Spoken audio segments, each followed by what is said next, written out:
Hey ChatGPT, I would like to understand the coffee C market. Can you explain it to me in simple terms, please? Absolutely. Let's break it down simply.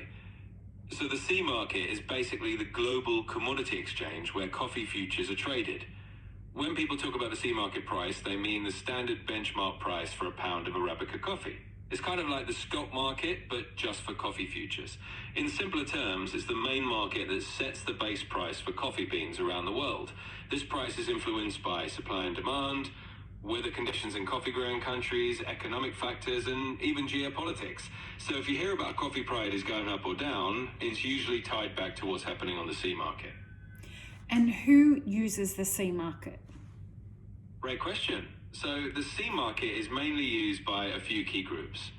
First off, you've got coffee producers and exporters. These are the farmers and the co-ops in coffee growing countries who want to hedge against price fluctuations. Basically, they use it to lock in prices so they have some certainty about what they'll earn. Then you've got importers, roasters, and big coffee companies. They use the C market to buy futures contracts so they can plan their costs ahead of time. And then you have traders and speculators, people who trade coffee futures as a financial asset, not because they actually want to take delivery of coffee, but because they're looking to profit from price movements. So in a nutshell, it's a mix of actual coffee industry folks and financial market participants all using the same marketplace. And is it more people who are actually in the industry, or is it more of the speculators? It's a really interesting mix, and it kind of depends on the time and the market conditions. Generally speaking, there's a good balance, but a lot of the volume can come from speculators and traders. These are the folks who are not necessarily growing or roasting coffee, but they're trading contracts to make a profit on price changes. They add liquidity to the market, which is important, but they don't actually take delivery of the coffee.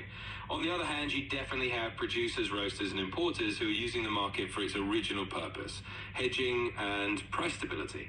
But if you look at the overall trading volume, a pretty significant chunk is driven by those financial players. So in many cases, it can lean more towards speculators in terms of sheer numbers, even though the market is built for the coffee industry as a whole.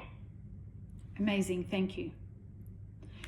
If you would like to know how a lot of this stuff ties into what the future of the coffee industry is going to be, join us for the workshop that's happening next week, Future Proofing Your Coffee Business 2026 and beyond, because we're going to see how understanding these kinds of things can help you plan for what I think is going to be a very volatile 2026.